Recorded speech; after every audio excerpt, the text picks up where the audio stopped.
Good evening, everybody. Welcome to another edition of the Batter. I'm coming at you just a few minutes late. Storms in the area have caused things to slow down a little bit, but we are here running live and strong for you on a stormy Sunday night. Joining me as always from Pigtown Sports, he is Zach Moore. Today's show is brought to you by Help My Gambling Problem. If you or a loved one has a gambling problem, call 1-800-GAMBLER or visit helpmygamblingproblem.org for free confidential services. And Zach, lot to talk about today with the Orioles calling up Dylan Beavers yesterday prior to the game. He goes 1-for-4 with a double in his major league debut. Also had a single, a walk, and 2 runs scored on Sunday. And then today, they call up Samuel Basallo, almost surprisingly. 2-run single, also robbed of a 3-run homer by Jesus Sanchez, who robbed 2 home runs today and saved what would have been 6 runs because there was a sac fly on the one that he robbed. Saved an extra 6 runs in a 12-0 Orioles win. So it could have been 18-0 in this game. Yeah, because he robbed a grand slam too, right? Robbed the grand slam from Gunnar, but a run did score on the sac fly, and then robbed the 3-run homer from Basallo. Otherwise, it's 18-0. Yeah, in that game, the Orioles score, what was it? 24 runs in the series. They allowed just 2 shutouts in the series to take 2 of 3 from the Astros after taking 2 of 3 from the Mariners. And these are the 2 teams jockeying for first place in the AL West. 2 damn good ball clubs with good pitching staffs and great lineups. The Orioles went toe-to-toe and took 2 series from them. Your thoughts on the call-ups of Beavers and Basallo? And I say Basallo almost surprisingly because if you were to listen to the radio station, a lot of the guys around town were talking about how they didn't expect him to get called up until September 1st when rosters expand. Beavers we more expected about when he got called up. They both are now under 45 days left in the season. And they'll find ways to make sure they don't get 130 at bats, but both of them coming up and contributing right away. Yeah, I was pretty shocked with you with both of them. Honestly, I was figuring. I mean, we talked about it. Likely in Boston, get those 2 games, you get the day off. But this was kind of cool. I mean, they each get their own separate day. You know, they kind of get recognized in their own, just by themselves instead of having to share it and whatnot. All the cameras on each one of them one day at a time. So I thought that was kind of neat myself. What I thought was kind of interesting. Did you pay attention after the game to Westburg's comments? I did. And honestly, I meant to put them in the notes and I didn't get a chance to do it because of all the technical issues I was having. So I'll read it off for the people that are listening right now. It says, look, if we want to force the front office's hand or force things to happen in this organization, we've got to prove that we're able to play winning baseball. It's very important in this clubhouse. It's very important to me. I hate losing. Don't care about what the clubhouse looks like, what the record looks like, who we're facing. My one goal is to step on the field and play winning baseball. But I think it's saying that majority of these guys, if not everybody in this clubhouse, feels the same way. Since June, we've got a winning record, playing some good ball. We've played 2 really good series, and it's important for us to keep stacking those together, keep remembering this doesn't happen this year. We're playing for the future. Was that a shot at Mike Elias? I don't know how you can interpret it as anything but. Yeah. Because, one, they were playing their best baseball of the year when they traded everybody at the deadline. They had scored 66 runs in 7 games. They had taken 3 of 4. They had just swept they had just taken 2 of 3 from the Rockies, which whatever. And then they had taken 3 of 4 from the hottest team in baseball, the Toronto Blue Jays. And then they watch as maybe their best overall hitter this season, Ramon Laureano, gets traded to the Padres. O'Hearn went with him. O'Hearn was hitting about 213 since the middle of May after when that trade happened. Not that I'm hating on him, but Laureano, I think, was a bigger impact bat that went.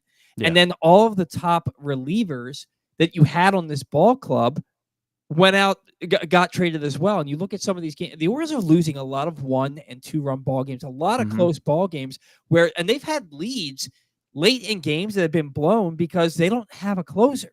They don't have a setup man. We got a guy named Dietrich Enns closing out ball games, and so he's about as old as me. Right. And so you look at the team is playing really, really well. Now, look, they came out not playing great after the deadline. I think that's to be expected when you see all your buddies get traded away and all your best pitchers get traded away. but they've stepped it up. They've played some Yeah. of they've continued to play some of their best baseball before the deadline and now after the deadline, taking big series from really, really good teams.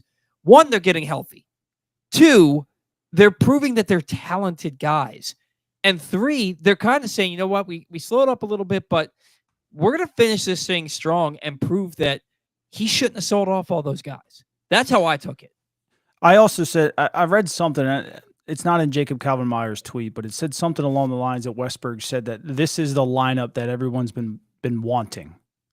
And if he said that, was that a cry that these two guys should have been here in June?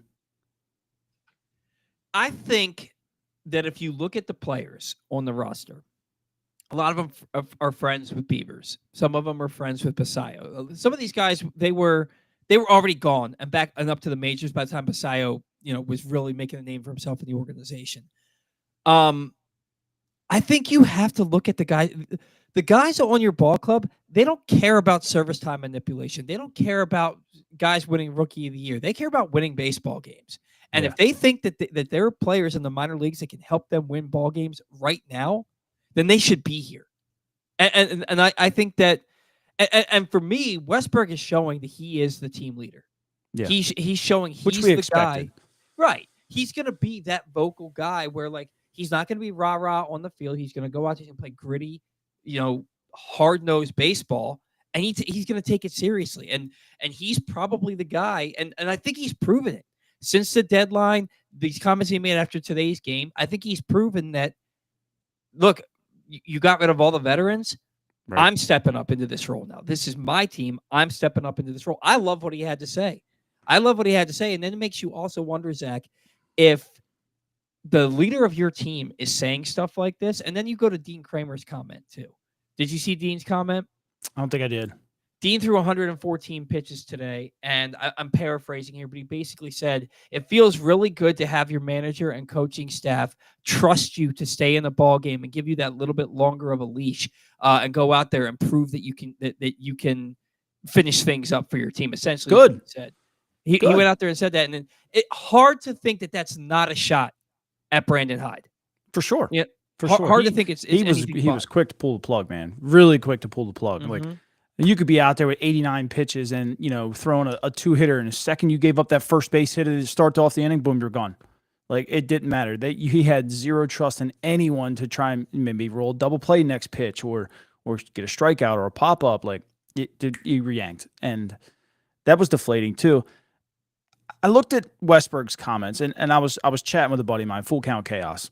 And I saw that. I saw your little thread so there.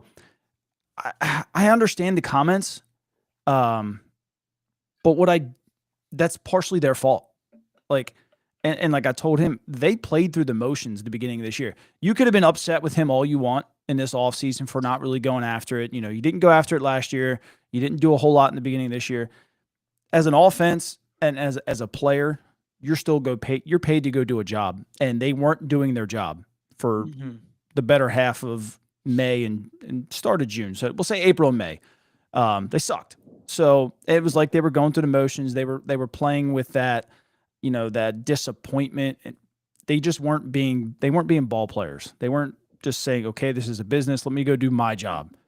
Let us lose because of somebody else. If you were losing games 10-11, or you were winning them 12-9 or something like that, you would have forced Mike Elias's hand to go and get pitching because you were in it. They laid over and quit how many times when they would get down 2-3 runs? They would just quit. So a lot of that, and I don't know if they're shelving the blame on themselves enough. Like, they did a little bit to get Hyde fired, but like these little subtle shots, like I agree with them and I'm glad they're doing it, but you also didn't do your part. So I'm a little angry at them too for kind of not, just taking accountability for that part, because the whole team did it. It wasn't just one or two guys. The whole team looked like crap. So you could tell they were going through something together. I don't know. I mean, they've played good baseball lately. Are they going to make the playoffs? No. Are they one of the better teams in the AL since all this is kind of unfolded? Yeah, somehow still. Even since July 1st. They have the 8th most wins in the American League. That doesn't sound like a lot, But that dreaded beginning of August, after you just traded away, 7, 9 guys or something like that, and you're still sitting right there in the mix of it, like, they were hot. Like you said, like you listed them all off. Like, they could have made a run, but you played through the motions too long to start the year. It makes you wonder, right? Because they got into what, 8, 9 games? I think they were 8 games below 500. They were 6.5. Oh, below 500. I said they were 6.5 out of the wild card at one point, like right near the break. Yeah, and at the deadline, I think they got into 8 games below 500. Yeah, and then they traded everybody. Then you come out and you lose 2 of 3 to the Cubs when you should have won 2 of 3. You lose 2 of 3 to the Phillies when you should have won 2 of 3, and you lose 2 of 3 to the Athletics, who were hot. They're hot. They going into today, they'd won 14. Yeah, they've won the 4th or 5th most games in the AL since July 1st. That lineup is stupid. That lineup it is. It's very good. It's so good. They have it planned out just right. That when they get to Vegas, they're going to be nasty.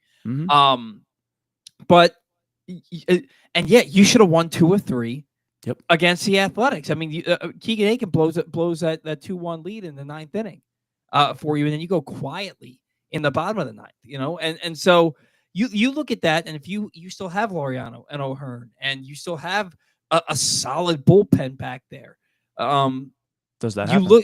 You look at that, you win 2 or 3 games. Now we're talking about a team that is probably 6, 7 games below 500. Maybe they're 4 or 5 games out of a final wild card spot. And you're talking about a different final 6 weeks. I mean, they play a series that starts tomorrow, a short 2-game series against Boston. Yeah. But that'll be fun. Do you really think that Boston, with Dustin May and Walker Buehler, have the advantage? That's a sweet little 2 games over Trevor Rogers and Tomoyuki Sagano, who you said yourself, Sagano, last 4 or 5 starts, 2.36 ERA. Yeah, I mean, you look at what this team is doing. With the lineup they have now, the way the starting rotations going, I'll get to that here in a little bit. And the way the bullpen's actually pitching a little bit better, and with the guys that they're getting back, because they're getting some guys back. Look, they're not going to make the playoffs. The hole's too big with too little left in the season. But you're 10 under 500 with 40 to go. Is it possible? Yeah. Yeah, it's possible, but that would be, oh my God. It might actually get Manzolino another crack at this, which I don't think anybody wants. But but you can make some noise. If you can get within a few games of 500 and make everybody remember, hey, we're not your father's Orioles. We're a legit baseball team. And you finish the season strong, and that's also what Jordan Westburg's talking about. He's talking about, hey, if we finish the season strong and we have momentum going into 2026, and then the front office sees that and they go and they add the pieces, I think we're World Series contenders immediately. And I don't think he's wrong about that, dude. If you add Framber Valdez and Kyle Tucker to this team somehow, some way, you were World Series favorites in my opinion. Yeah. Now, granted, you probably need a closer too, but still, like you're already going to be in the conversation for top 2 AL teams. Helsley's going to be out there, and with the information that you just got on Felix Bautista, which isn't a lot, just knowing that it's a significant shoulder injury, and I mean, we looked into this last week, right? Like if it's a torn rotator cuff, if it's a torn labrum, one of those types of things, he's probably out till midseason at the earliest next year. You're going to need a legitimate. He wouldn't throw a pitch next year. Yeah. So either one of those, I don't think. You need a legitimate back end. You need a closer and some back end relief help for it. 7, 8, and 9. Yeah, and honestly, look, a lot of these guys, and we'll talk about some of them here in a little bit. A lot of these guys might turn back into a pumpkin, right? Dietrich Enns, like, I love the fire he pitches with the exception of a couple of outings. He's looked really good. He seems to strike out a lot of guys and has that fire in him when he does it. That changeup is nasty. Yeah. And I like the way Geraldo has been pitching. Cade Stroud has looked good. Keegan Aiken needs to be pitching where he belongs, not in a 9th inning role. But they're listening to Jeff Arnold the other day on the radio. I think it was Jeff and Brett. And they were talking about like Keegan Aiken's kind of regressed a little bit, and I love these 2 guys. And they were like, he's walking guys more, which he'd never done in his career, and the hits are up, the hard hit rate's up, and I'm sitting here thinking to myself, I'm I'm driving around to different things, and I'm like, Keegan Aiken had nothing but low leverage situations for majority of his big league career. Like that's all they trusted him with. And now you're seeing Keegan Aiken finally start to get some high leverage spots, and you're kind of seeing who he is. You're seeing why Brandon Hyde hid him and used him the way he did, because this is what you were getting. He doesn't have enough confidence to go after guys that are good, and that's why the walk rate's up. And then the fastball's getting hit around. That's why the hits are up. Like he's not a high leverage guy. I don't want to say he's bad, but he's a guy that's upgradable. You and I talked about this prior at some point earlier this year too. Like he's a serviceable arm, but like easily replaceable in my opinion. Easily replaceable. And even if you don't replace him, you put him back where he belongs, which is long the sixth inning or the seventh inning, or being a long man to bridge the gap there. The results are better than what you're getting from him out of the bullpen. The sad thing is, the way I've always looked at Keegan Aiken is he's that dude who masks being a mediocre pitcher, because he used to allow a lot of inherited runners to score, but it wouldn't get tacked onto his ERA, and so his numbers looked a lot. It was the same thing happened with Michael Givens at the beginning of his career, where the numbers looked a lot better than they actually were. Like wasn't passing the eye test, except for the numbers did. And I always thought that was Keegan Aiken. And this year, he had like 23 of 24 inherited runners stranded at one point this year. And then he gets hurt, and then he comes back, and they put him into a high leverage spot, a role that he's never had before, and he's struggling a little bit. I think that him in the right spot could be part of this team, and it's funny because I used to think of him as like maybe one of their most expendable relievers, and now it's like he's like the only guy that's had any kind of modicum of big league success in a bbig league bullpen, right? So, but some of these guys are Dietrich Enns, Cade Stroud, this guy Geraldo, or whatever his last name is. They're kind of starting to make names for themselves, and it makes you wonder, how much do they have to address the ball? Trust me, the bullpen needs almost a complete overhaul, but there could be some diamonds in the rough here that will have earned their way into contention for next year's bullpen. By the way, they pitched the last 6 weeks of this season. 100%. I want to talk about the lineup a little bit here. Just want to remind everybody, if you missed anything from Glenn Clark Radio this week, including conversations with now Orioles Hall of Famer Tom Davis, recently acquired prospect Jerron Watts-Brown, and former NFL quarterback Steve Berline, you can find those and many more in the Glenn Clark Radio Week in Review feature at PressBoxOnline.com. And as always, watch or listen to GCR every Monday through Friday at 10 a.m. at PressBoxOnline.com/radio, or right here at PressBox's Facebook and YouTube pages. So we've got Beavers up here. We've got Basayo up here. Kowser's back. Mountcastle's back. Guys like Greg Allen, Ryan Noda, Daniel Johnson, they're all either DFA'd or reassigned. Even with O'Hearn and Laureano gone, a lineup that has Holiday, Westburg, Gunnar, Adley, Kowser, Basayo, Mayo, and Beavers might be as solid a lineup as we've seen all year. And that's before you mentioned Jeremiah Jackson, who had 3 hits today. And I think he's earned a super utility spot for 2026. Again, I'll tell you what, he keeps hitting. He might earn himself a starting role. Well, like he's hitting. I mean, like you want to upgrade him, obviously. Like you can go land a Schwarber or a Tucker or something along those lines. But to some point, you can't ignore a guy who's going to continue to just hit and drive in runs. Like, sure, he's just kind of helping you out right now, but like that's kind of how Ramon Urias built himself a role into the Orioles for a long time. And Jackson can play multiple positions: left field, right field, third, short, second. I bet you he could probably play first base too. Like look, right now he's making it very hard, which is good. He's only played now between the majors and the minors in his entire career, 18 games in right field, but he's already got 2 outfield assists. He went 3 for 5 today. He's 13 for 39 on the season, in 12 games. This season, between AA and AAA, he played 50 games at shortstop, which is his most at any position. In his minor league career, 273 games at shortstop, 126 at second base, 89 at third base, 27 in left field, 14 in center field, and now 18 in right field between Baltimore and the minors. He is a super utility guy, and it makes the loss of Arias really not sting at all, Now, again, it's 12 games. It's a very small Yeah. sample size, and he could fall into a hole over the next few weeks. But if he continues to produce, and I'm not saying hit 333 the rest of the season, but if he can hit 250 to 250 to 280 the rest of the season, that is a valuable piece for your lineup next year. A valuable piece for your roster who can play pretty much anywhere you need him. And then, you get back to the regular lineup. How much longer is this lineup now that you've added Beavers and you've added Basayo, and they don't look overmatched? And for Beavers, it's 2 games. For Basayo, it's 1 game. But I saw somebody say that the Basayo is the best hitting prospect they have ever seen in Orioles franchise history. That's tough. And like, I mean, the guy, he's fearless. You saw him going up there hacking today, and the swings were good. And like, he was, I mean, Jesus Sanchez looked like he was about 9 feet tall out there, robbing home runs today. I mean, and like the home runs he robbed, I mean, the glove was well over the wall, but it looked like he barely jumped for them. I mean, that's got to be a 5-foot fence out there.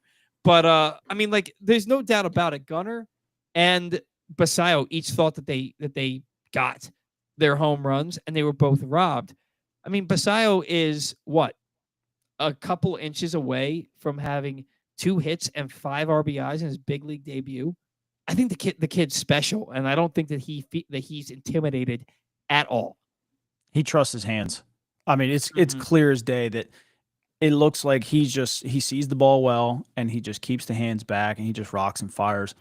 I was sitting there last night, and I was talking to my wife, and I was telling her how, this was Beaver's debut or whatever, and he was facing, was a King that was a lefty, and he was missing those 92, 93s that were catching the heart of the plate a little bit. And I told her, I said, that's the difference right there between AAA and the big leagues. She's like, what do you mean? I said, from a right-hander, 92, 93, and Beavers is hitting that all over the ballpark all day long. But from a lefty in the big leagues, now that this guy's hiding the ball just a little bit more, the ball's moving just a little bit more, he's missing it right in the heart of the plate. And then, of course, he comes up, and Abreu's a great reliever. One of the better ones this season. Was it 96, 97, right on the inside corner, and he just turned on it like he was just waiting for it. And I was like, it got me to thinking, I was like, okay, so maybe he must not have seen a whole lot of lefties this year. And of course, he only had 64 bats this year against lefties. So that whole, remember when they talked about Holiday need more bats? It's very true. You don't really see him in the minors. But God, he smoked it, and he looked right on it. He was short to it. Got the foot down, something we haven't still seen from Kobe Mayo yet. Kobe's hitting the ball better, but it's still a very ugly-looking swing, in my opinion. But Sammy, same thing, man. Just foot was down, hands were back. They were ready to rock and roll. When they got their pitch, they put a good swing on the ball. It didn't look ugly. And we might have to see an adjustment for both of them for the lefties because of what I just said. They're not seeing a ton of them this year. And you're especially not seeing ones that have balls that move a little bit or they're really hiding the ball that well. You're kind of just seeing a lefty who might throw between 91 to 95 down there. Like, that's about it. And they can probably hit them, but even then, you're still only – I don't even know what Samuel had. But I'm going to look it up now. But I guarantee it was probably around that – probably even less because he missed most of the start of the season. So, I mean, we might have to be a little – patient on those, but that's fine. At this time of the year, like, who cares? Yeah, play these guys every day. Give them their run. They've got 6 weeks to prove that they belong here, and I don't think Beavers. I think Beavers. So Sammy had 63 at bats and hit 206. So his little curve is going to take a little bit longer, I think, than Dylan's. Dylan, I think, was still hitting 273 against lefties. So. He's a complete hitter, in my opinion. He just stays short to the ball. So, look, they're here, and this is what you needed in this kind of season. Instead of starting them next year and while you're apparently supposed to be good, then it would have been like, okay, we got to let these guys get their lumps. Now they're getting them right now, which is great because now coming into 26, they should be ready to rock and fire. Yeah, that's the whole point of calling them up now. You're able to save them from reaching rookies, from losing rookie status while still seeing what they can do, and they're thrown right into the fire. They've got games against, I mean, you just saw against Seattle, Houston, Boston, the Yankees, the Padres, Yeah. Dodgers, the Blue Jays, the Rays, the Giants. Like, this is the Astros again. This is no joke of a stretch coming up here. And it's going to be, sink or swim with these guys. And I personally, like, look, they're going to struggle. They're going to struggle. They're going to go through their stretches, but they're also going to get some big hits. And you're going to see them kind of prove that, they belong at the big league level. Dylan Beavers had a great spring, in my opinion. And so did Basayo. Those guys looked like they belonged back in the spring. Now we're, 6-7 months later, and they still look like they belong. I'm here for it. I'm excited for it. Excited to see what this lineup can do the rest of the way. And it makes you wonder. We've seen it in the past, and I mean, every offseason, basically, where Elias relies on this team, their young guys taking the next step.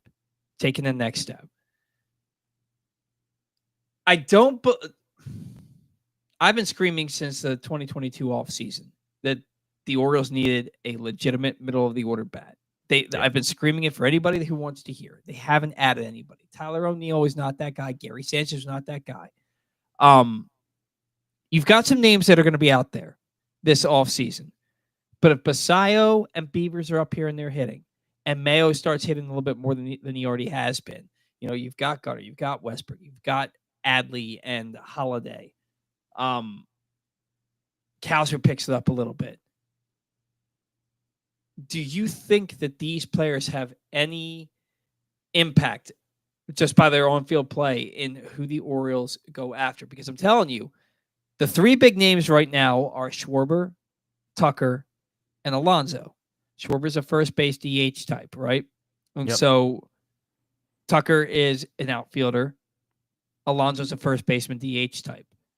You only have so many spots for those, and you've got Mayo, and you've got Basayo, and you've got Adley, and right now you've got Mountcastle. I think Mountcastle gets traded in the offseason, though. I think that writing's on the wall. More for a bullpen arm, probably.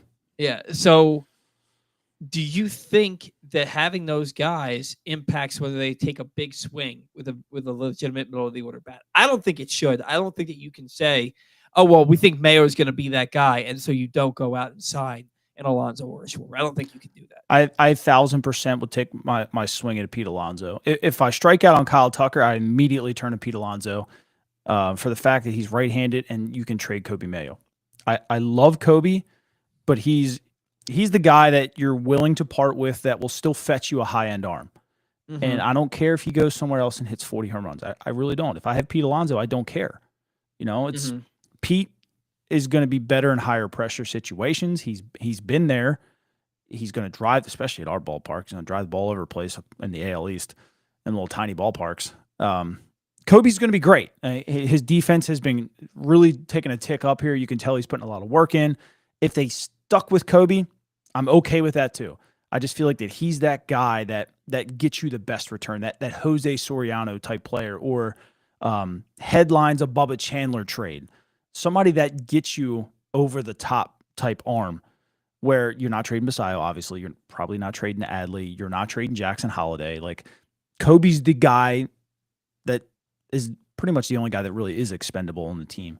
But only if I land Pete Alonso. That's it. Yeah. Like, I'm not trading him just to acquire an arm.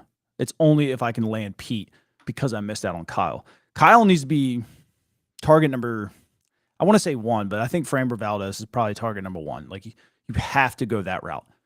Everyone else in the AL that's very good has a dominant lefty at the top of the rotation. You got to match it. Yeah. You bring in Kyle Bradish at number 2, you're sitting really, really pretty. And then Trevor Rogers at number 3. Right. And then if you get something out of Grayson Rodriguez at number 4, or if you go and then maybe go get Mitch Keller or something like that, or whatever you got to do. I'm not a huge fan of Mitch Keller. I think he's just slightly better than Dean Kremer. But I mean, if you're at that point where anything you're getting out of Grayson Rodriguez at your 4 or 5, like, you're in a really freaking good spot. Really good spot. Mm-hmm. If you even acquired somebody else and then Grayson was coming out of your number 5, like, holy hell. Because we know Grayson has shown enough when he is healthy, he's very good. And if you get him back healthy, You're going to get quality out of Grayson Rodriguez. Not 100% of the time, but more times than not, Grayson Rodriguez has shown you he has quality stuff. And then, Oh, go ahead. yeah, with Grayson had, what was it, like a 3.83 ERA last year? Yeah. That was because he made 20 starts before he got hurt. 4 of those starts, his ERA was above 10. Mm-hmm. In 16 of those starts, his ERA was about 2.53. So you're telling me I'm getting a 2.53 pitcher, 80% of his starts? Sign up for that in blood. Sign up for that in blood. And 100%. if he only gave you another 20, 25 starts next year, okay, cool. I still have Dean Kremer. I still have Povich that can get me through. I still have Brandon Young, and I still have Albert Suarez. Like, at that point, I feel really good compared to what I felt about this year. But Framber, to me, has got to be number one. Just get that off the table, get it over with. You might miss out on Kyle Tucker because of that. I think I would be okay, but I would love Kyle Tucker here for a very long time. I don't care if it's $500 million at this point. Like, the radio talked about it today, and I completely agree with them. Chicago is what the Orioles were. They had a young team that had a lot of talent. They had a good shortstop who played a little bit, but he wasn't like the guy. And they went and acquired the guy, and it's working right now. The Orioles need to kind of take that same approach. You've got a young team. You've got a guy who's not quite the guy just yet at shortstop. You need somebody right smack in the middle, because there's going to be times that we've seen it. Adley goes dead cold sometimes. Gunnar, I don't want to say he goes cold, but the power goes cold sometimes. Completely normal in baseball, but instead of like having no one else around them, like we've watched, Ryan O'Hearn trying to pick him up. If Santander didn't hit a home run, it was nothing at that point. Like, if you put a Kyle Tucker behind that, okay, you might get 1 or 2 outs right there in that lineup, but now you got to face Kyle Tucker. You make a mistake and he's going to blast it out on the Utah street. Like, that would be the difference in having a Pete Alonso or a Kyle Tucker in this lineup, even a Kyle Schwarber. I maybe lead him off too if you sign him. I don't know. That seems to be working in Philly. I probably wouldn't change that. And then Randall says here, is he second now? He was batting second against the Orioles in that series. Whatever. I don't even care. Somewhere in the top 3, which the Orioles need help at. Yeah. But Randall says here, if Bregman decides to opt out, I know you don't have room in the infield for Bregman. Find it. Because he checks every box that you're missing. On the field, off the field, in the lineup, in the locker room. He checks it all. Find a way. I don't care. Move somebody somewhere else that's not comfortable. I don't care. But that's just me. I get it. But like, your infield, with the exception of first base, is pretty set right now. I mean, there's really not, and it's not like we're saying it's set because of guys who haven't proven themselves. It's set with Gunnar, Westburg, Holiday, All-stars. 2 All-Stars, like 2 All-Stars and an All-Star finalist. Yeah, right. So and Holiday is only going to get better. So like, I just don't see Bregman. Somebody mentioned this guy Sean Foy. He and I, we have a love-hate relationship. I'll leave it at that. But he said that he thinks the most likely player for the Orioles this offseason is Cody Bellinger. I love Cody Bellinger. I think Cody Bellinger fits this team to a T. He can play all 3 outfield positions. He can play first base. He's got power that's made for Camden Yards. 261 this year. He's got, I think, 22 home runs, 73 RBI. But he's got a player option for $25 million next year. I don't see any way that he doesn't exercise that option. $25 million to stay with the Yankees, that short porch in right field. I don't see any way he doesn't. But if he doesn't, and he decides that he wants to try and get a little bit like one last big contract for himself because he's 30 years old now. Right. Is he enough to lengthen this lineup? Is Cody Bellinger enough? He doesn't hurt. He can play right field. He can play center field. But at 30, like, do you really want him to play in center that often? Probably not. He can play any outfield position. He can play first base. He can DH. Would he help? Yes. Would he make you immediate World Series favorites like Kyle Tucker would? No. Would he do it with Kyle Schwarber would? No. He's phase 2 for pretty much everybody, I feel like. Those 3 guys, Schwarber, Alonso, and Tucker, are phase 1. That's what everybody's going to be focusing on. and then you'll have your phase 2. And I think Cody Bellinger will probably lead phase 2. Yeah, and here's the thing: you said the Framber Valdez, is part 1, right? Yeah. Part 1 of everything. I think signing a guy like Pete Alonso is 1B. Yes. Because you go out and you make that offer early in free agency to Pete Alonso, you get him to sign it, and he wants 30-40 million a year. You ink him for what? What are you inking for? 4 or 500, 140, 175 million. You ink him for that. That's kind what of he turned down contract. in He's New going York. to sign. He turned that down. Is that in what New he York. turned down? He thought he was worth more. Yeah. Originally, a long time ago. Yeah. And then he settled for that 1-year deal because they wouldn't go back that Right. high. I mean, the average has dropped like 30 points since the All-Star break, but yeah. Maybe not 30 points, but the average is down a little bit, because I remember when the Orioles played the Mets, he was hitting like 280, 290. Now he's down to like 260. Well, if you can get him for 30-35 million a year, right, on a long-term contract, because I think he's got an option. He signed for 3 years, but an opt-out after this year. Yeah. But I think the next 2 years are 30 to 35 million. If you can get him 4 or 5 years, 35 million, then it makes Mayo immediately expendable. Then you can trade Mayo as part of a package to get a legitimate arm for the top of your rotation. So here's what I like about Pete, and this is why I agree with you. He's 1A, 1B. He's hitting .333 this year with runners in scoring position with 13 home runs and 73 RBIs and just 33 strikeouts and 126 at bats. He's revamped his swing, and he's a menace with runners in scoring position now. That's why I'm okay letting Coby Mayo go, because if he can give you that kind of production and Mayo lands you a Jose Soriano or a Bubba Chandler, who's really going to complain if he's hitting 30 home runs in Pittsburgh? Right. You know what I mean? Like, right. Or for LA Angels, because he's not going to do anything out there.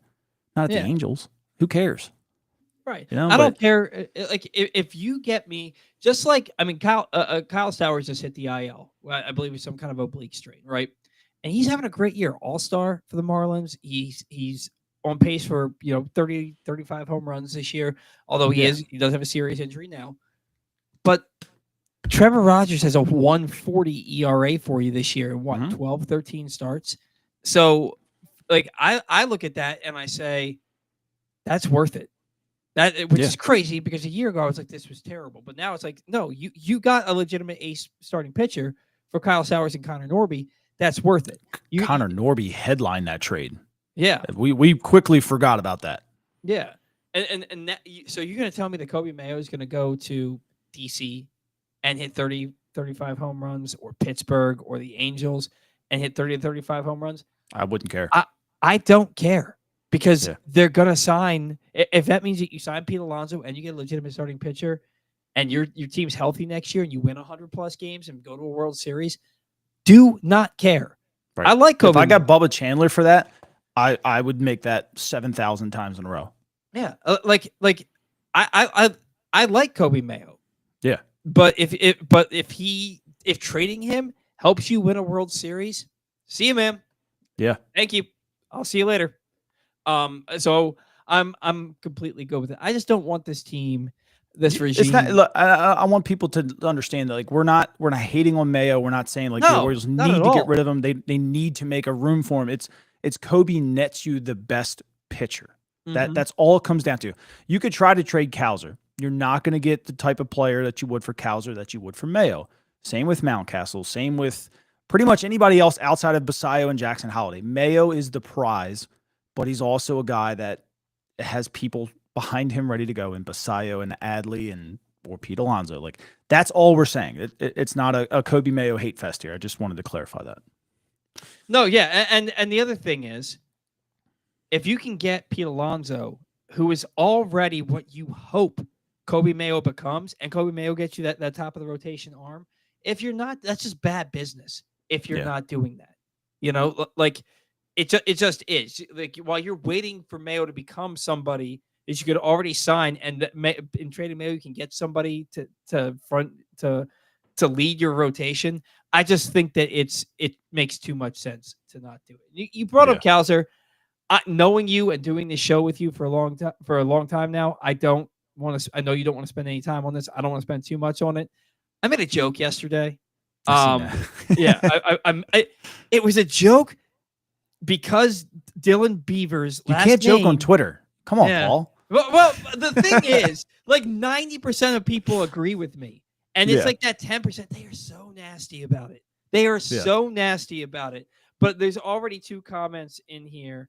2 from they're both from Joe Racky. The Beaver Dam at the flag court. Let's go. Salute to Paul. I know Paul already bought his seats in the Beaver Dam for next week because I said when they posted that Beavers have been called, I said, "Welcome to Baltimore, Dylan. Don't worry. All you have to do is hit for 2 weeks and they'll dedicate a section to you." And it's because his name is Dylan Beavers. If his name was Dylan Matthews, I wouldn't have said a damn word. And a lot of people thought it was funny, which was my intent, and agreed with me. And then some people, a very loud minority, decided that I was harping on the past too much and that I'm a miserable person and I must be some giant a-hole and, unhappy with my life. And I have a very good life. I have a great wife, a beautiful daughter. I have a house, 2-3 jobs that I love and that I'm good at. So like I'm not a miserable person. It was just a joke. But the bottom line is Kobe Mayo is below league average in every offensive category. I'm sorry. Colton Cowser is below league average in every offensive category aside from or in the slash line, aside from on base percentage since April 23rd of 2024. He is below league average. That's why he has an 87 OPS. I'm pretty sure he was like one of the only Orioles to not get on base today. I know the talent is there with Colton Cowser. And I firmly believe that with the right hitting coach and the right game plan in place for him, that he can prove that he's worth the number 5 overall pick. But he hasn't done that yet. His OPS this year is below 690. That ain't good enough.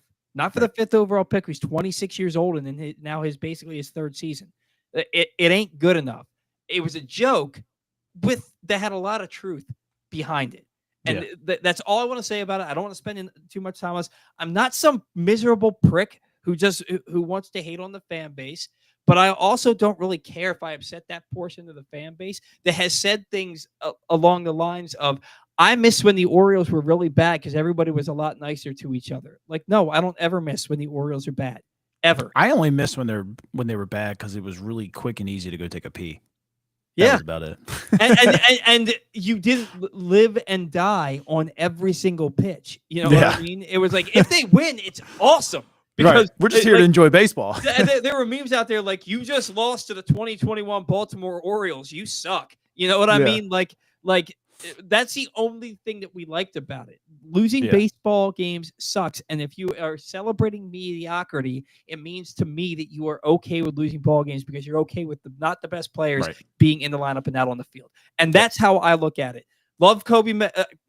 I like Colton Cowser. I want him to be a really good player. I believe the talent is there. I just think he's got to prove it on the field. And to this point in his career, with the exception of a 2-week stretch in April last year and a 3-week stretch in August, he hasn't done that. Yeah. He hasn't done it. So I just seen that Umaga. Correct me if I'm wrong. How do you say that? Shota Umaga? Shota Imanaga. Imanaga has a conditional player opt out at 15.3, and his market value is 31. So he likely might hit the market too. Is he in your 1A? The way that he's been pitching, he's nasty. Yeah, he's nasty. I'm not going to try to pretend I remember the stat that I saw yesterday, but I saw a stat on Twitter and it was eye popping. How damn good. I mean, didn't he have like the major league leading ERA the entire first half of his rookie year? Yeah, like he's legitimate. If he's gonna opt out, and you can make a run at him now. Look, he's gonna cost you an arm and a leg. Yeah. I mean, he's probably getting 5-6 years at 180 to 200 million. I'd be okay with that. He's only 31. I mean, so is Framber. And I don't know if I'm allowed to say this, but those Asian guys, their arms are built different. So Senga also has a conditional player at 15 with a 31 market value. So you potentially have Valdez, Senga, Amaga. I think Shane Bieber is going to opt out. He's only due 16 million. His market value is 24. Brandon Woodruff has a mutual at 20. Woodruff. I don't think he may accept 20. I think he would. Likes because what Milwaukee's doing. But his value it's set at 23. I don't think $3 million at his point in his career is worth it. So he might stay, but he's available. Maybe Lucas Giolito at 14 million conditional club option. I think the club would probably pick that up. Bueller is 100% going to be a free agent. He has a mutual at 25, but his market value is at 9. Not that I want him. I'm just saying. I don't need him. Yeah. Yeah. I wouldn't. So Sagano's market value is at 6. I would 1,000% bring Sagano back as some depth. And or bullpen at $6 million. And let's see, Jose Quintana, I don't think he's leaving. It's a mutual at 15. I think Milwaukee's going to keep that. John Means at a club at 6. I think they probably take that because he's getting ready to pitch really soon.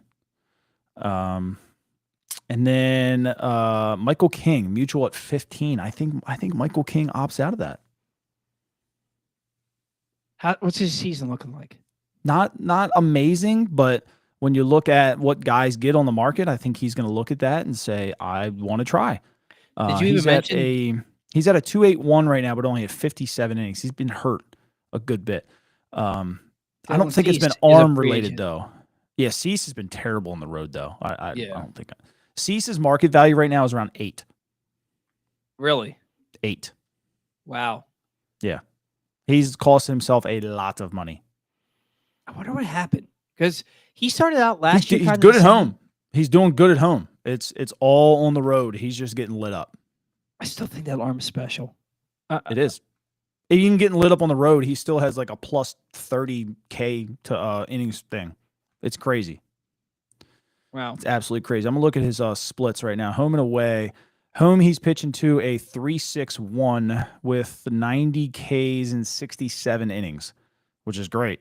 Away, he's got a 5.65 with 81 Ks and 65 innings. So still an elite K ratio, almost at 29%.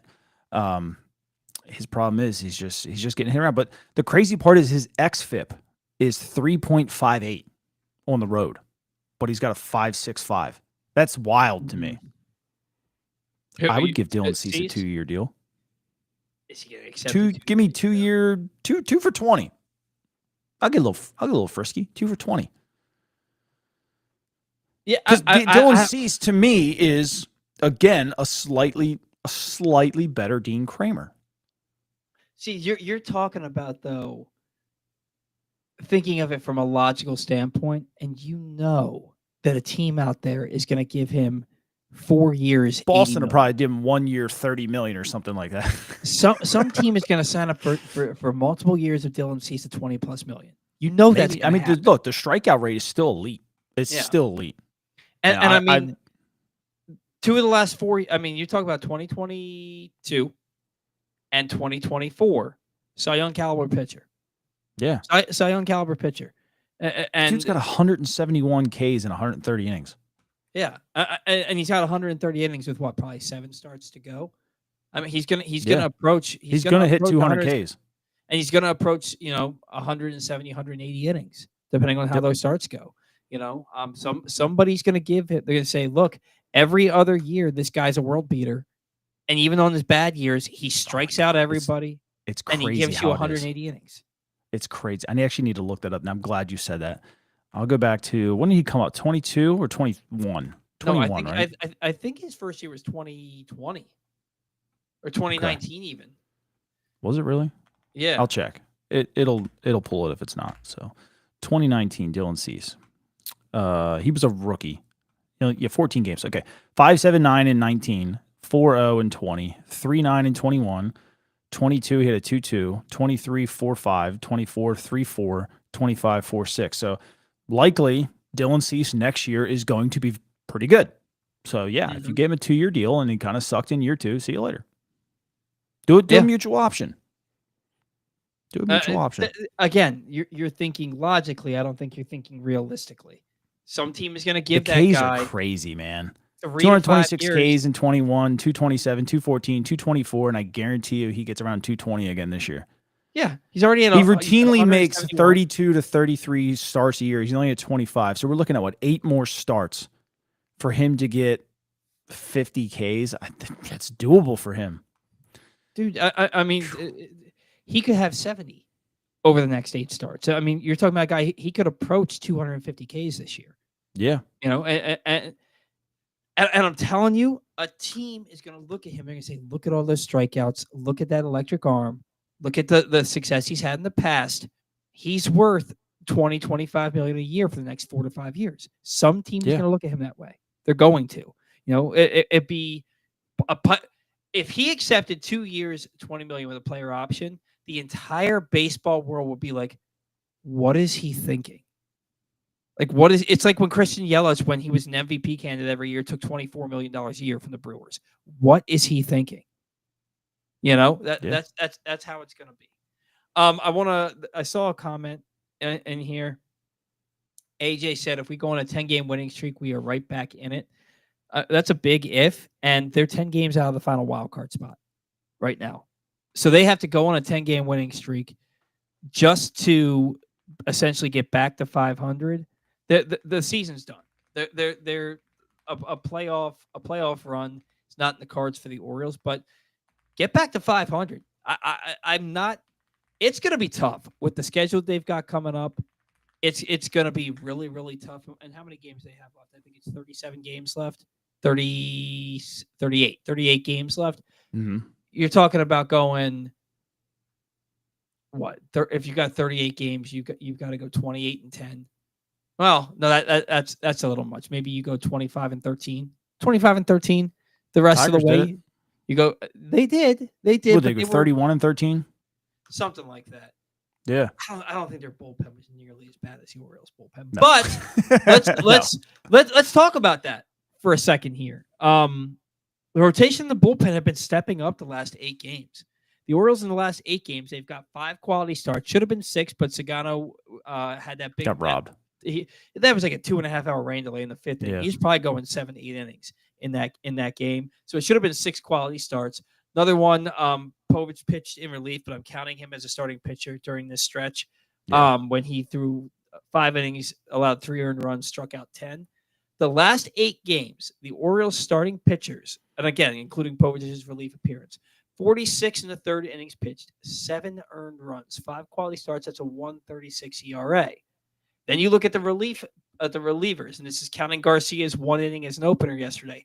19 in the 3rd innings pitched, 7 earned runs, 3.26 ERA. So a bunch of nobodies, bunch of nobodies in that bullpen getting it done. Now look, they've given up two runs in 3 of those 7 games. 1 run in 6 2/3 yesterday. Another run was unearned, that game-winning run, because when the ghost runner scores, it's an unearned run. So, I mean, to be fair, no one knew who Cino Perez was in 2021 or 2022 when he went off. Mm-hmm. Everyone knew that Cano sucked and all of a sudden, but Felix Bautista was terrible at one point. Like, these guys have to start somewhere, and maybe we're finding a guy that's starting somewhere. Yeah, that's the cool part when you have a losing season. You get to find the guys that would have never gotten a shot. Cage Stroud so far has thrown very well. Very well. I like the way that Mansolino is using his bullpen, like trusting Dietrich Enns to go out there and get you and give you 2 innings. 2 innings. When was the last time we saw 2 innings that wasn't Felix Bautista or Yunier Cano? Right. And then, knowing that Cano's been pitching terribly, even though Corbin Martin had one of the worst relief appearances in the history of the franchise last week, and saying, you know what, even though those guys have both saved games for it, and Keegan Aiken hasn't been great, let me give Geraldo a chance here in the 9th inning. Yeah. I like the way that he's been using the bullpen, picking the best spots, getting the guys who probably need to be hidden a little bit, like a Corbin Martin, pitching him in a 12-0 game today. To me, it's picking your spots there. And I won't give Mansolino a lot of credit for many things, but I'll give him credit for how he's allowed the pitching staff to pitch their games. Like 114 pitches from your starting pitcher, you just don't see that anymore. And he allowed like Kremer got a strikeout for the second out in the 7th inning, and he was at 107 pitches, and he let him throw 7 more pitches to get out of that inning, right? And have that 3-hit shutout through 7 innings. Like 114 pitches. Can you imagine Brandon Heidel? There's no chance. Kremer would have gotten that first out in the 7th, and he wouldn't have faced a second hitter. So like the rotations looked really good. The bullpen has done their job. Like some of these games haven't been great, but they've done their job for the most part. Think about the fact that Kyle Bradish's last rehab starts on Tuesday, and then he's probably pitching. He's probably pitching for the Orioles a week from today. Tyler Wells is probably pitching for the Orioles sometime a week after next, right? And then Suarez, and then Suarez will be coming back. So then I wonder, Brandon Young has looked decent. He had a perfect. Somehow we buried the lead here a little bit. Brandon Young took a perfect game to 2 outs in the 8th inning, and Ramon Arias on a tapper back to the mound breaks up the perfect game. 1 hitter for the game for the team. Cade Povich has looked good his last 2 outings. Dean Kramer's been solid. Sagano looks like he's found his form again. Rogers is the ace. What do you do with the rotations? You go to a 6-man rotation when Bradish comes back. Do you move Povich to the bullpen? I would have Bradish be my opener. Let him do 3 innings. Stay where he's at, that 50 to 60 pitch limit. He threw 5 innings the other day. He struck out 9 in Norfolk. Yeah, but big league hitters are a little bit different. That's true. He's going to be a little bit more amped up. He's going to throw a little bit harder. I would limit him this year. Allow him to still get his work in, but limit him, and then have guys like Brandon Young or Povich come in behind him, and then you have 2 guys getting you two or through the 6th or 7th inning at that point, so you can hide some of those other guys in the bullpen and potentially help yourself win. That way you don't have to do a full 6-man, but everybody gets their work in at the same time. I don't see a point in pushing Bradish right now. I don't know what they're doing with Tyler Wells, allowing him to stretch himself out. Do you view him as a starter? Cool. Tyler has shown he's a really good bullpen arm. He's a solid starter. Surgery. He is. He's solid, but I mean, I think we can all agree that they need to upgrade past solid at this point. Yeah. Tyler Wells is not better than Grayson Rodriguez. Anytime that Tyler Wells has been a starter, he hasn't finished the season healthy. He hasn't he had a 6-week stint on the IL in 2022. He had to get moved. He had to get shut down and then moved to the bullpen in 2023. Wasn't that because of shin splints or something? Was that him? No, he had like shoulder fatigue. That's what it was. Yeah. He had to go back to the pitching lab in 2023, and then they brought him back and when he was pitching out of the bullpen, he was dominant, right? And then last year he made 3 starts, and then he was done for the year. Yeah. So, and the fact that he's had 2 surgeries, I think that the writing's on the wall, and I think the fact that the team is saying we don't know what we're going to do with him yet. If you know that he's going to be right, but at this point, why are you wasting his time? Right. That's what I don't get. And I'm sure that they've told him, like, look, we want to build your arm strength up. We want to make sure that you can hit the ground running in 2026. So we're going to give you starter innings right now, but just know that you're in our plans in the bullpen, and we expect you to be a huge piece of this team. Yeah. That conversation's probably been had. Yeah, hopefully. I want to touch on one comment if we have a little bit of time. Kai has actually gave me a $1.99 super chat, so thank you very much. He talked about Murakami. Have you looked into Murakami at all? I don't know. He's a 20. I think he's turning 26 next year, but he's getting posted from the MPL from the Japan League. He hits tanks, and I'm talking absolute. Oh tanks. yeah, I know who you're talking about. Isn't he a shortstop? Now, he's a third baseman, but the defense is suspect, so to say. They say he's not an elite glove. It's definitely more bat oriented, but I wasn't even thinking about him. Does he come into the Orioles play now? He's another left-handed hitter. I don't know if they have too many spots for another left-handed hitter, but I would take him. Well, again, you're talking about a guy who's unproven. Yes, you're taking a guy who mashed in Japan, has done nothing at the big league level. I think it's hard to justify. Now, look, on the one hand, you're going to have to win a bidding war for him. right? Yes. And so if you're the team that comes out on top, it shows your fan base that you're looking to spend some money. But it The only also thing I shows your fan didn't base you're spending see, money on the wrong guy, maybe on the wrong guy again. yeah, the only thing I didn't see is if he's like another Sasaki situation where you have to use the international, or could you sign him because he's fulfilled his contract? That part hasn't come out yet, so I don't know how much he's worth. I have So no that would be idea. interesting. I have no We'll idea. find out obviously more when they dig into it coming into the offseason. What's his face from MLB Network starts digging into it. But he's a very interesting guy. And I don't know if he cracks any of the infield positions on our team, but if they went that DH route with him, I just don't know if it fits. But if you can get yourself an elite hitter, I'm not going to complain. You just make it work later. Yeah, no, I think that if you can get a legitimate hitter, a legitimate pitcher, you figure out the rest. Like, you need to sign some proven guys, some guys that can help move the needle and push this team back into not playoff contention, World Series contention. Yeah. What happened from 2023 to now just should not have happened to this ball club. Yes. They've got to make wholesale changes. Let me all ask you over the something place. weird. Do you think for the Orioles to get to this spot now where they can call up Kobe Mayo and call up Beavers and call up Asayo, they had to get to a point where they had to move on from certain people and losing was the only way possible? It's really far-fetched out there. And I'm reaching, but I just want to hear your opinion on it. No. Because I think that implies that some of this was intentional. Yeah. And I don't Well, when you look at him trying to sign pitching, something was intentional. Yeah, well, yeah. Maybe because I've had the thought in the past. He's had all these top draft picks, all these high draft picks, and he's done a really good job with a lot of these draft picks.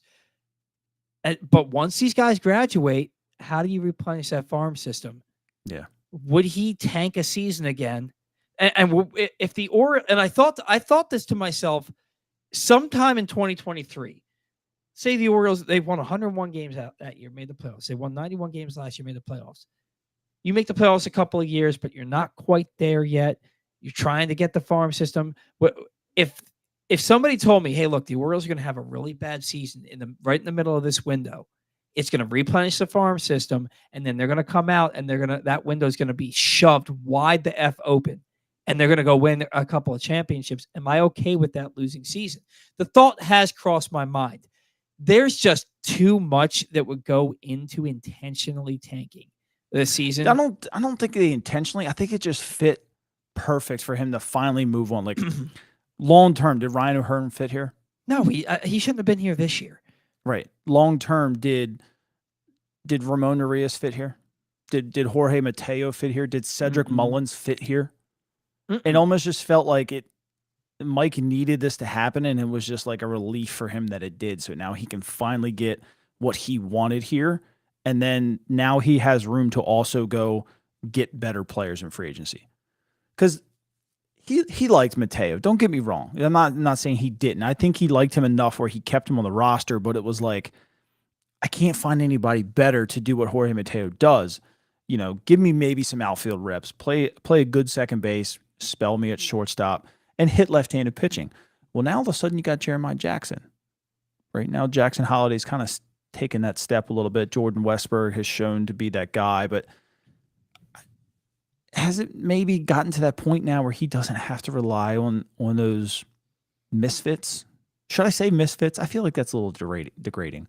I shouldn't say misfits. Here's guys that didn't fit his long-term plan. Let's say that. Well, here's the thing. A guy like Jorge Mateo somehow, some way found himself into ample playing time every year that he was here, despite being one of the worst hitters in the league every year, because he's got a good glove and he's fast. Jorge Mateo, he's Jared Dyson, right? Yeah. He should be a defensive replacement and a pinch runner.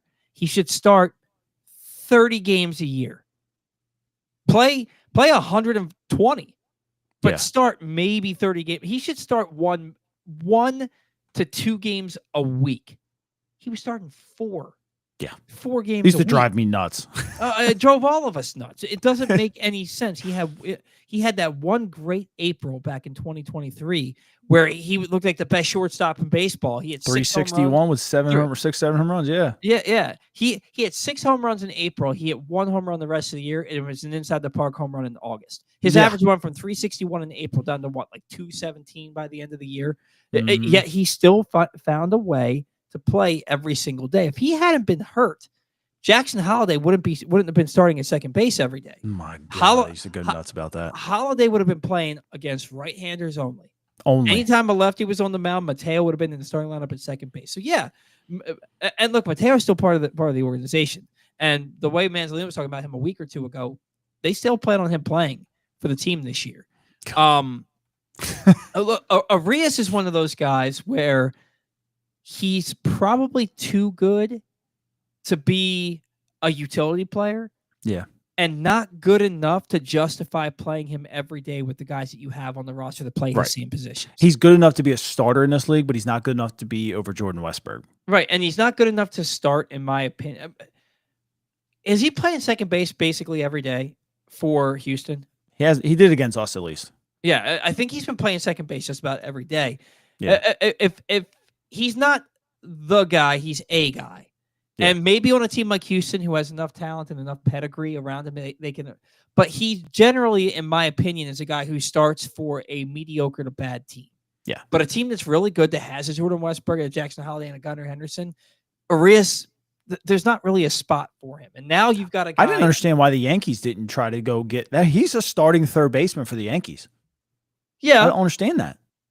You missed out on Suarez. You should have been picking up the phone immediately and calling for Ramon Urias. Well, they who they get from Colorado? McMahon. He's better than McMahon. Yeah, but maybe they don't think so, or maybe they called and the Orioles were like, "Nah, we're good." Like we have no idea what happened there. Maybe yeah, you're right. I don't think that Mike Elias operates, and I don't want to help my division. But I don't think he operates that way, especially in a season that is lost by the time you're at the deadline. That's fair. But McMahon's hitting 175 at the Yankees right now. Well, he was hitting like 205 with the Rockies, right? So I do think that a season like this allows you to replenish your farm system, which I know Mike Elias loved. It allows you to get a high draft pick next year. They're going to be in the lottery for the first top 10's pick. lottery, right? Yeah. They're probably going to get a top 5 pick next year. Yeah, and your team's probably going to be should be a playoff contender again next year. So you replenish your farm system this year. You get some high draft picks next year. You also were able to use the draft picks this year to get some really, really solid. Like they knocked that draft out of the park this year. And you still get to contend next year. Like this isn't a new rebuild. This is like we're reloading, and you get to get rid of guys like Urias and Mullins and O'Hearn who are aging themselves out and just frankly aren't good enough to play for your team anymore. You've got guys that play their positions that are better, younger, and under more team control. It makes sense. Do I think that he probably handled the deadline a little bit differently and maybe handled promotions and stuff like that a little bit differently because of what it allowed him to do by them being so bad the first couple months of this year? Maybe. I think that that's a likely scenario, but I don't know that that this was something that needed to happen.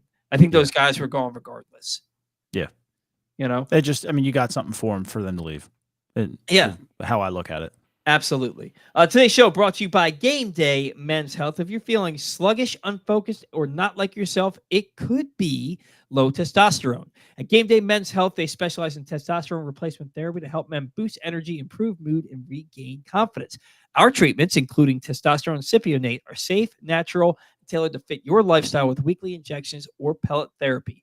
You can call Game Day Men's Health at 3 different locations. Owings Mills at 443-264-4454, Columbia at 443-266-3505, or Frederick at 240-931-3717. Or if you don't feel like talking to anybody, visit GameDayMen'sHealth.com and ask them about a complimentary testosterone test. I heard a few different things this weekend about the Orioles' potential new manager. One of them I heard Tony Penty was on 105.7 The Fan the other day, and he said that he's heard rumblings that if Mike Elias is still here next year, that the new manager is going to be Buck Britton, and that they would have given Buck Britton the job this year, but they didn't want to start him off with a team that wasn't going to win a lot of ball games and give him that bad start to his career. I don't know how much I believe that. I don't know that a team that just went from a first-time manager in Brandon Hyde to a first-time manager in Tony Manzolino wants to hand the reins over to a team that the fans expect to win a World Series to another first-time manager.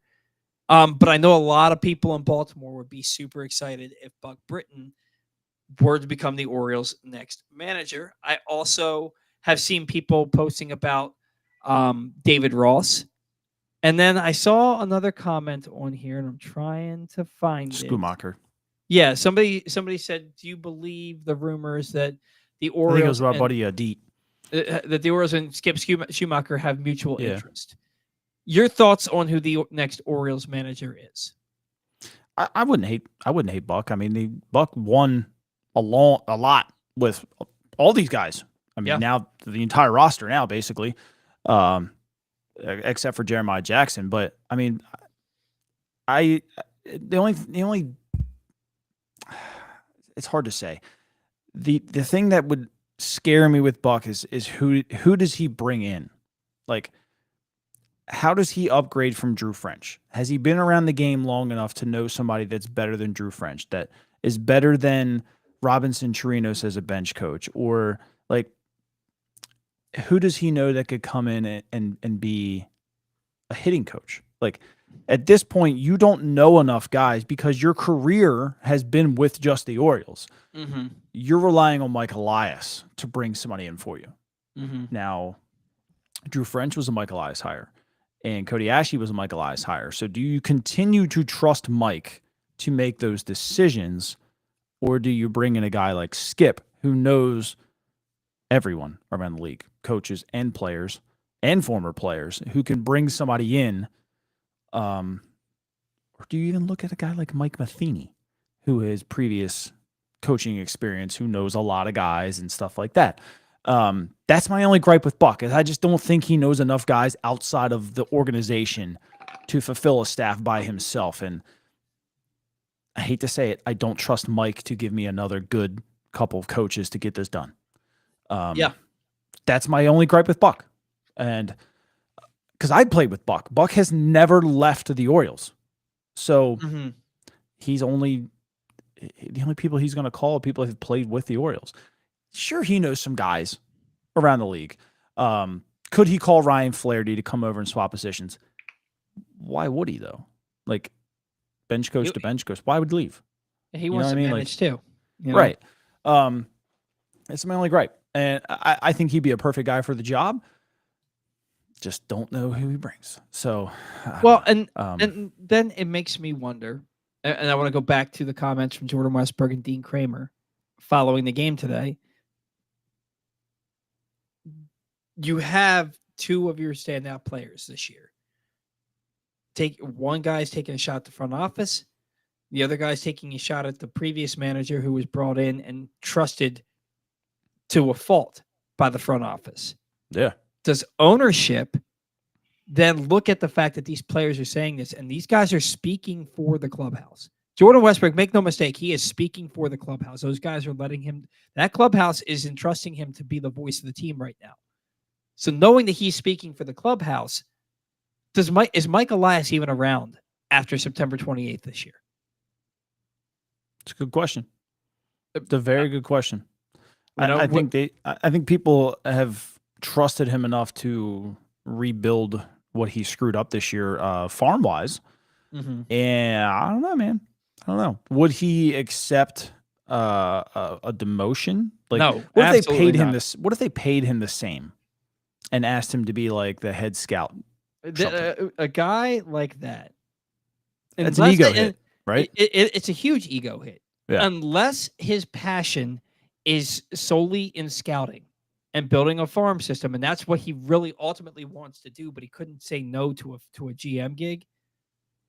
I cannot imagine that even if he got paid the same, that he'd be willing to keep that position. I think that if Michael Elias isn't the GM, you clean in house with regards to the front office and with regards to the coaching staff. Who did And the Mets fire? The Mets Head fired of somebody? baseball operations, David Stern. Would Mike Elias take that Mets job? Maybe. Maybe. Like is baseball operations the head of baseball? Is that higher than a GM? I mean, that's essentially thing, Michael. right? I think it's essentially Michael Elias's job. What if maybe they bought him out? Wouldn't that be nice? Yeah, I mean, necessarily have to fire him. You know what I mean? Yeah, I don't. I don't think that you get the manager that you're looking for, and that you get the coaching staff that you're looking for, and you get the wholesale changes this team needs from behind closed doors. I don't think you get that if Mike Elias is still here. I think if you allow, I agree with that. I think if you allow Mike Elias to hire the manager and build that coaching staff again, you're making the same mistakes you've already made. Yeah, I agree with that. And frankly, he hasn't proven to anybody at any point in the now going on 8 years that he's been going on 9 years that he will have been here. Essentially, he hasn't proven that he knows how to go get a marquee free agent. He knows how to get those guys that if they, if everything clicks, are good, like a Tyler O'Neill or a Gary Sanchez. Or he knows how to build a farm system, but he has not gone out and signed that guy that puts the Orioles over the top. And you're really going to trust him to do something he's never done? That's my thing. I don't, and like, I get keeping him this year. I get giving him the opportunity to sell at the deadline and go restock a farm system because he knows how to go get these minor league prospects. And, he's got a keen eye for guys who a lot of other teams, maybe they don't value, and then he can turn them into something.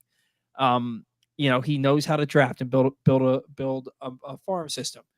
So yeah, give him the deadline, give him the draft, and then say, see you later, man. We're going to go get somebody who's more qualified to bring in the pieces that we need and knows how to spend our money the way it needs to be spent. Who is that, though? That is a hell of a question. Yeah.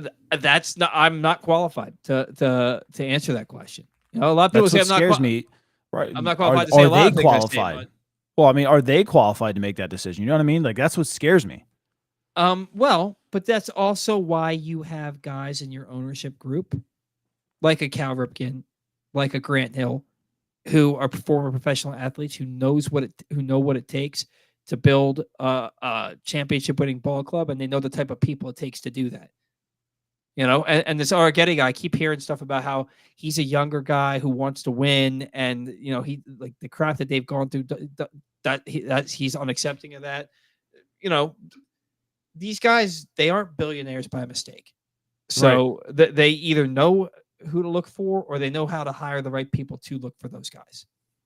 I'll tell you a guy that I like, and I talked about him on Twitter once before, but Jeff Kingston from the Dodgers. He's the assistant vice president of baseball operations.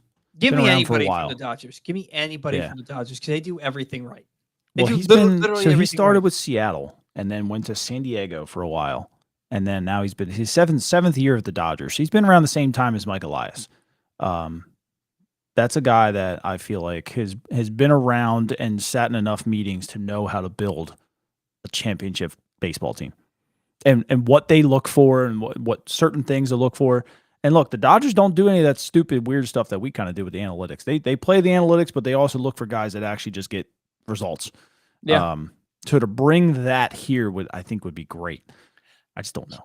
You'd be hard pressed to find anybody in Baltimore that would be against bringing anybody from the Dodgers front office in here because one, they win their division every year. They get deep in the playoffs just about every year. They just won a World Series. They've been to a couple World Series in the last 5 years. So, and they go and they spend money on the right players. Right. Give me anybody from that Dodgers front office, and I'm good. D wants to know, does Framber, Helsley, and Bellinger make this team a World Series contender next year? Should.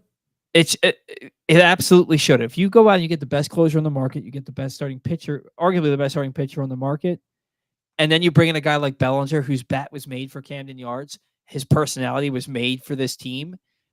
I don't see how they don't hit the ground running next year, assuming He's a beach boy. Fits right in. Yeah. Like if they stay healthy, the key for this team, because look, what are the Orioles right now? The healthiest they've been all year. This is the healthiest team this team has been all year. They're only getting healthier, and look at how they're playing against some of the best teams in the American League right now, and holding their own against two of the best teams in the National League. A couple series before that. If this team is fully healthy all year, we're not having this conversation. But also, Brendan Hyde's probably still here. So along the lines of what you said, I haven't been able to stand Brendan Hyde since the last third of the 2022 season. I think this season needed to happen to get rid of him. I don't think that he was ever going to win a championship with this ball club. I think that he was holding his team back. So just like, did this season need to happen for Mike Elias to get rid of these players that didn't really have a future here? Did this season need to happen for the Orioles to get a manager who legitimately can take him to a World Series? I think that now that I'm looking at it, the answer is probably yes, but nobody would sign up for it.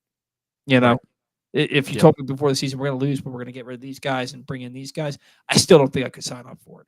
Yeah, I'm with you. Let's touch on a little quick around the farm here. Aaron Estrada blasted 5th home run in Double-A. 20 years old, man. This is a kid I think is going to sneak into the top 100. He is a guy that could help fetch another arm if they so want to, but if not, the defense isn't the greatest. He's not an elite glove, but he plays outfield well and plays infield well. Mm-hmm. But he's hitting. Switch hitter, 20 years old, growing into his body, and he's just. I watched him live, and then I watched some videos today. It's just a beautiful swing. It's just short and compact. It's just nice. And then Michael Ferret made his Double-A debut and just kept mowing guys down. When I talked to Steve Molesky the other day, he said Trey Gibson is likely going to win, minor league pitcher of the year, and is likely, 1A for this organization in terms of who's next. But he said Michael Ferret's definitely 1B. Either one of those two guys could win minor league pitcher of the year. But Ferret set 94, 95 today and just mowed dude down. And I think he had like 7 Ks, 4 or 5 innings, 7 Ks. He's a young guy too. He's what, 20, 21, 22 maybe? Let me double check. But some good arms on their way. It sucks that Braxton Bragg got hurt, but that would have been another one ready to roll. The guy, Griffin Bass, is that his name? Yeah. The guy, he just got up to AAA. I think he's the Orioles' top pitching prospect now. Griffin Bass is Glenn's guy for the press box. Oh, yeah, you're right. Oh, my God. But the guy's name is Griffin. It's Griffin something. The last name is familiar. What's the last name? Yeah, I think you're thinking about Trey Gibson. Trey Gibson. Yeah, that's what I was just talking about. Yeah. Oh, my God. I should call in the Glenn Clark radio just for that tomorrow. Yeah. Did you go to Glenn's party yesterday? No, because my daughter had a birthday party. My son and I had our summer team baseball party. She had cheerleading in the morning, and then I had football weigh-ins in the morning. It was a mess. I didn't feel like driving an hour up there. I felt so bad. Glenn reached out to me last Sunday to invite me. Yeah. And I said I would try to make it. For some reason in my mind, it was next Saturday. And so I realized right before the show started today, oh my God, his party was yesterday. I still have never been to one of these pig roasts that he does. Apparently, Glenn really, really ties one on at these things, and it's a sight to be good. Seen. I'm sorry. I'm sorry that I've missed it. Good. You got to let loose once in a while, Hey, I know you want to talk about some of these guys. I do want to answer this question before I forget about it. Mm-hmm. Rank them: Perlazo, Mazzilli, Hyde. Oof. Hyde's got to be at the top of that list. I mean, he won Manager of the Year. We can't throw too much shade on him. I don't think Sam Perlazo was ever given a fair roster. No. Leo Mazzilli, right? I don't even remember him that often. No, you're thinking of Leo Mazzoni, who was the pitching. Mazzoni, yeah, that's right. But that was Lee Mazzilli. Lee Mazzilli was a manager in 2004. And then he was a manager in 2005 when the team started 14 games above 500. And they were the only team at that point in history to start a season 14 or more games above 500 and end the season 14 or more games below 500. I'll tell you, I'm going to put Mazzilli. I'm going to put Mazzilli at the top of that list because that 2004 Orioles offense, one of the best offenses I've ever seen in Baltimore. That offense was just was just crazy good. And then the way they Yeah. started that 2005 season, they looked to be for real. The problem was that entire team knew about the Palmeiro steroid situation Right. months before it happened, Yeah. and that crushed the entire season. I'll never put Brandon Hyde at the top of any list. I'll put him third on any Yeah. list. He's, in my opinion, he's one of the worst good managers I've ever seen. I thought he was awful, and yet he somehow managed to win baseball games. Yep. Beyond me. But anyway, getting back to these minor, Nate George, your boy Nate George. I think I just saw he's number 87 in the top 100. Yep. Like the dude just keeps hitting. He's stupid. I look at somebody like that.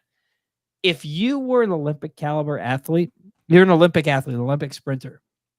You're just an athlete. It doesn't surprise me that he's this good of a baseball player. Yep. You know. Any other minor league guys that you want to get to? I haven't had a chance to check in with a lot of them. I think Aaron Cena has thrown the ball fairly well. His 2 starts, was he Delmarva or Aberdeen? I can't remember. But he's thrown the ball pretty good. I think he started. I think he got called up. Didn't he? Yeah. Was it Wellington? Aaron Cena?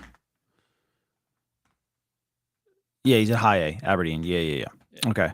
When I talked to Steve Bolesky, he was saying he actually did an interview with him. If you guys are interested, it's on his Substack. But he's had 2 starts in Aberdeen so far, and when 4 innings the first time, it had no hits, 1 earned run because he had 3 walks, with 6 Ks, and then on the 13th, just the other day, went 5 innings, 2 hits, 3 walks, another 5 Ks.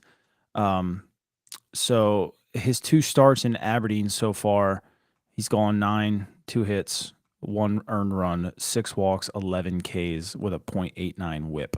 And again, he is 20. So could you maybe see him and make 1 start, maybe 2 starts for Bowie? Maybe.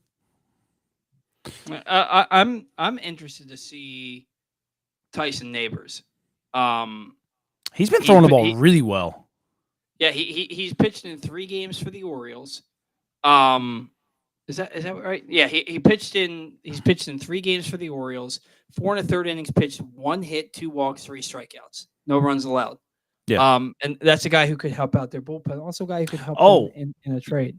Yeah, I forgot. Ethan Anderson was promoted today from Aberdeen to Bowie or Chesapeake. Last year's catcher. Somebody else went with him too. Carter Balmer. I think he was he was either 2019 or 2020. Baumler was a 2020 draft pick. Yeah, so he's the one he's been hurt a lot. Yeah, he's finally healthy and he's pitching really, really well. And I just seen Joe asked about if Aloy's going to make it up to Aberdeen this year. I think you're going to see Irish, Aloy, and Bodine move up there within a week. I think they're going to get their last 10, 15 games in Aberdeen. They're annihilating low A. Carter Baumler. You said Carter Baumler just got called up to Double A? Yeah. It's because he was drafted as a starting pitcher. He compared himself to Zach Greinke, and then he got hurt like immediately, essentially. Just like Greinke did. Yeah. But he's been pitching strictly in relief since 2024. 2.53 ERA at 2 different levels. In 20 games at high A, Aberdeen, 2.45 ERA. And what is his? He had almost 30 innings this year in Aberdeen with guys hitting 184 against him out of the bullpen. Yeah. That's exciting to see because he was a promising prospect. The Orioles gave him a lot of overslot money to forego his commitment to college, just like they did Mayo in the same draft. And the fact that he got hurt immediately and really hasn't – this is his first year where he's really he's pitched more than a handful of games. Yeah. I'm excited for him to see him, finding his niche, even if it's just in the bullpen. He has an opportunity to become a big league pitcher as a reliever, and I think that's really cool. Yeah, Sean Whipple just talked about Auvergne. Auvergne's had a great month since getting promoted to Double A. He's hitting 273, 2 home runs, 8 stolen bases already with 788 OPS and 44 at bats. So him and Estrada have been leading, and Josenberger too. Christ, you can throw them all in here. All right, so you got Auvergne hitting 273 this month, Estrada 268 with 3 home runs, Josenberger hitting 267 this month. Bradfield 261, Creed 261, and then Douglas Hodo's picking himself up here at 245. So good to see. Very good to see here. Bowie or Chesapeake themselves is really starting to kind of pick it up offensively, which is nice to see because they were struggling. Retzbach's got 12 RBIs this month. Creed's got 10. Let's see, as a team, they have 10, 28, 35, 40, 42, 44 steals this month. Wow. Yeah. We're only halfway through the month. Right, and they're moving. So, I mean, Bradfield's got 5, Butterworth's got 7, and Vern's got 8. And they've only been caught stealing twice this month, and one was from the backup catcher. There was backup shortstop, sorry. There were a couple of years in a row where the Orioles had like 16, 17 stolen bases for an entire season. Yeah. 44 in a month. That's nuts. Yeah. Well, these are all those guys that were in Aberdeen last year who set that record. Oh, that makes sense. That makes sense. Who was the one guy who was in the system that was stealing like 80 bags a year? That was Bradfield, wasn't it? No. But it was before Bradfield. Super fast guy. Oh my gosh, I can't think of his name. It's not Ben Cosme, is it? I don't think Ben Cosme? No, not Ben Cosme. Let me see. How long ago? A couple of years ago. It wasn't that long ago. I feel like he was at Aberdeen. He stole like 70, 80 bags when Aberdeen was a low A ball club. So Billy Cook had 30 in 2023. It wasn't Billy Cook. I would have. Dante Williams had a bunch. Let's check 2022. It wasn't Dante Williams either. It's just taking a while to load. They had nobody stealing in 2022. Connor Norby was second on the team with 10. Jesus. And Gunnar had 12. So nobody was stealing in 2022.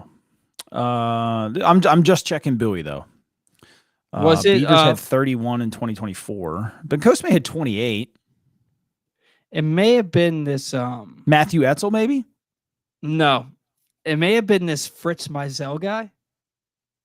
Fritz Mizell, okay. How long ago was that? See. Oh, you said Aberdeen, right? Yeah, let's see. Golly, man, there was somebody who stole a ton of bags, like a ton of bags for this team in the minor leagues. Now, like, I cannot remember his name to save my life. Let's see if I can find you here. Aberdeen. Let's see. Team, individual stats. Let's go back to 2024. I don't think it was 2024. I think it was 2023 at the most recent. Yeah, I'm just going to check them all. So Bradfield had 59 last year. Josenberger had 45. Doug Hodo had 42. Vasquez had 35. Etzel had 31. Even Mac Horvath had 26. So they were running last year. That was the team that set all the records last year. Mm-hmm. Luis Valdez had 43 in 2023. Ben Cosme had 28. Let's see, 2022. There was a dude, man. It may have been 22 who stole. Dario Hornias had 22 in 2022. Dante Williams, Billy Cook, same kind of guys. Man, I'm gonna have to look this up when Adam Hall. It was 2021. AJ says I think Paul is thinking about is thinking about an Aberdeen prospect. He was Hispanic, I think. That's who I'm thinking of, and I cannot remember his name, but I remember he stole like 75 bases. Yeah. And it was before they became the high A team. So when they were low A. Yeah. I don't know if it would show that. Speaking of which, how do you feel about how do you feel about the Ironbirds now becoming that independent league, like college baseball league, and the Frederick Keys becoming the high A team for the Orioles again? I like it. You're just going to get more fans. Yeah, my whole thing. I live 15 minutes from Aberdeen. Not that I go to a ton of games anyway. I think I've been to one game in the last 10 years, but like for me, it's the fact that, like, if I wanted to, I could go see some of these top prospects play in Aberdeen, and it's 15 minutes up the road. That's like the only reason that I really care. But it's I'm tied for the third most in 2010. Third most steals with 3. 54 bats. I had 3 steals, and I was tied for third most. That's bad. That's funny, man. We didn't run. I heard you were stupid fast though. I was. For a big guy. I mean, I'm 6'4", and I was a catcher, so they didn't let me catch because I could run. So they told me to grab an outfield glove and learn how to play center field. That's funny. Yeah, it kind of sucked. Didn't work out, obviously. Well, I mean, shit happens. Yeah. You went further than I could ever dream of, so it's not like I'm sitting here judging you, right? Today's show brought to you by a new print issue of Press Box, which is available now. On the cover post, Woke-Up profiles Ravens running back Derrick Henry and how his success after 30 has proved he's a unicorn at the position. Also inside, we profile college football players from the teams all across the state. You can find a new issue all throughout the region, including at 60 rural farm stores, and you can read it all at PressBoxOnline.com. You can find the new issue all throughout the region, including at 60 rural farm stores, and you can read it all at PressBoxOnline.com. Also, keep in mind, we are just days away from the start of high school sports season. I cannot believe it. All year long, you can find score schedules and updates for every sport and every school all throughout the state at countysports.zone. Countysports.zone is proudly sponsored by your local Toyota dealer and buyatoyota.com. Anything else you want to get to before we get out of here today, Zach? I don't think so. We've touched on a lot tonight, actually. A lot of guys getting moved around. I think Boston Bateman actually went up to Aberdeen too today as well. From what I heard, 6'8", they said a 240 might be light on what he actually weighs. He's just a giant 260, 270. He's a big boy. Yeah, like man. Listen. They still have Basayo listed at 180. That's true. They remember when they had Felix Bautista listed at 6'8", 180, and yeah. As like the best reliever in baseball in 2023. Like it's crazy. But all right, well, hey man, it's been a great week of baseball for the Orioles. Tons of exciting promotions. You know, hopefully next Sunday we're talking about Kyle Bradish's first start for the Orioles. Or we're previewing his first start for the Orioles. And the following week, hopefully we're talking about Tyler Wells' first start or first appearance for the Orioles this year. It's good. This is something we've been kind of looking forward to all season when things got off kilter. Like the Orioles haven't been 500 since Game 6 of the season when they were 3-3. So really all season we've been waiting for promotions of Basayo and Beavers and for guys to get healthy. And now it's finally here. It could be an exciting final 6 weeks to the 2025 season to get us amped up for the all season and the 2026 season. So lot to look forward to. Hopefully a lot more to talk about when we come back next week. Until next week, thank you to all of our sponsors. Without you, we don't have a show. Thank you to all of our loyal listeners. Without you, we would 100% do not have a show. Thank you to Zach Moore from Pigtown Sports for jumping on with us again, as he does every week. Until next week, see ya.